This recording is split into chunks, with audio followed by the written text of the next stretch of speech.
Hey everyone, either welcome back or welcome to my channel. And in today's video, I just want to give a little bit of an update on how overall the busy week went for the week of October 21st to 25th. I know I talked about this quite a bit in my update, but I want to get into some details that I didn't actually talk about before. So before I get into any more details, time for the intro. Hey everyone, my name is Ashley Stewart. Back in 2018, I was diagnosed with IIH. The long form of this name is called idiopathic intracranial hypertension.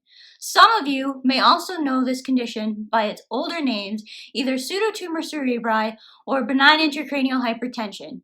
So if you're curious to learn more about what it's like to live with this condition, or what those of us living with this condition would like you to know, then I strongly encourage you to watch on. Don't forget to subscribe and click that notification bell down below so that you get updated about further videos. I upload new content every Monday and Thursday afternoon. I think with the week of October 21st to 25th, it was probably something that I really needed. I think there was one major reason why I needed that week. I know that I was taking a first aid and CPR course, but it just felt like I found something that was missing during those couple of days. I don't know if you guys remember or how many of you have watched the one video that I did, but a couple of weeks ago, I released a video that stated that, I've been struggling. I've been wondering if IIH is going to hold me back from achieving what I want to do. I've been concerned about the future because it seems like whenever I try and do anything, I get a really, really bad wave of symptoms and I'm down and out. Like, it's just been so frustrating. And there's something that's happened in the past couple of weeks since doing that particular video. And number one is I got it off my chest, so it made me feel better, which thank you to those of you who have watched that video. I am glad to see that it did help at least one other person. The one comment that I did get on it that I know for sure. Thank you for that comment. I hesitated to do that video for a couple of different reasons. One, I feel like I'm not qualified to be talking about mental health on this channel. And number two, it's a really personal thing that you have to deal with.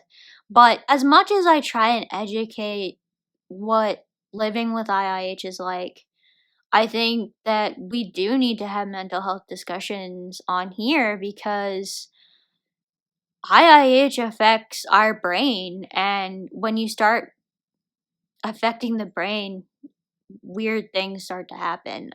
I think that's why we can experience such a range of symptoms. I think that's why there can be so many other things that happen when you start experiencing symptoms. I think that's why meditation has kind of helped me a little bit extra in a way, because there is such a strong mind-body connection, especially with the brain. I know another thing that has helped me a lot is getting back into my workouts over the past couple weeks. It's allowed me to be more busy and not having to rely on my devices so much to keep me interested in things. There's only so many things I can do sitting down before I get bored. And I think that was really, really a big struggle during my injury because I wasn't really able to move all that much. The point of this is that I love learning and I love being busy. It's why biochemistry was so perfect for me. Actually, the demand in fourth year was exactly what I needed. Had I not gotten sick, my fourth year and especially my last semester would have been awesome. It's just I was dealing with something beyond my control, and that's what led to the burnout. It wasn't I wondered if it was the exams at some point that was contributing a little bit to the student burnout, because that's what you constantly do. Study exams, like that's all you do in in university, it seems like. Study exams, credit. And you don't get really rewarded on what you actually know. You get rewarded on the stuff that you know that they give you on the exam. So I remember one of my profs talking to me about this. This prof said to me, if I had my way, I would give you a blank piece of paper and I would get you to demonstrate what you know. At least in the biochemistry department, they made us answer everything in short answer.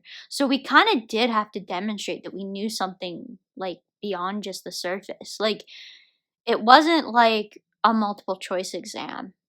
And so that was honestly quite nice. I enjoyed that about the biochemistry department, and I ended up hating multiple choice exams, and I still do.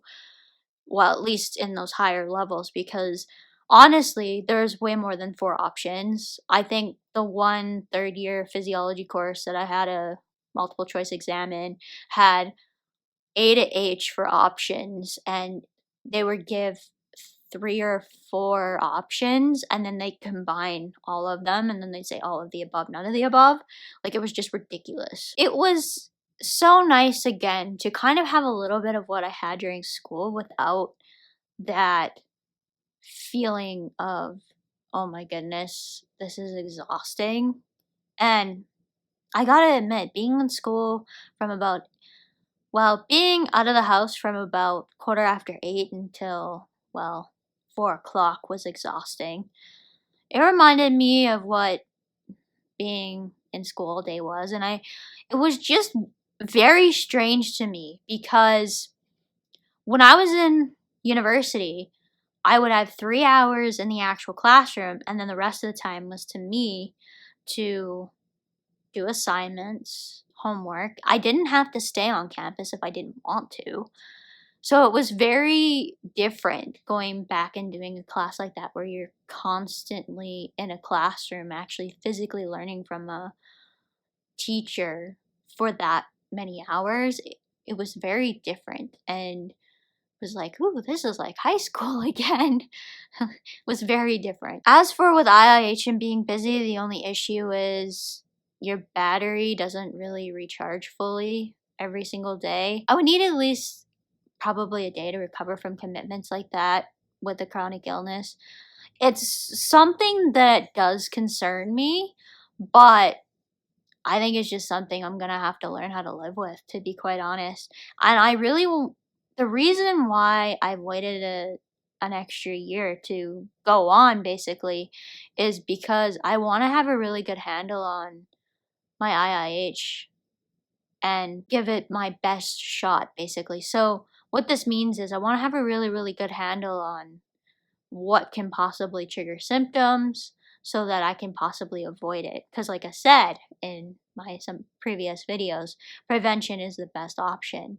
And if I know what brings on symptoms, I can try and avoid it to the best of my ability. Now, I do know that stress definitely can bring it on. I've known that from the last time I had to deal with it. I wasn't officially diagnosed with IIH, but I'm pretty sure that's what was going on at this point. I don't think I'm ever going to be completely stress-free. If there's anything that you guys want to add to this video, please leave a comment down below. And as for now, that's it for today. Bye, everyone.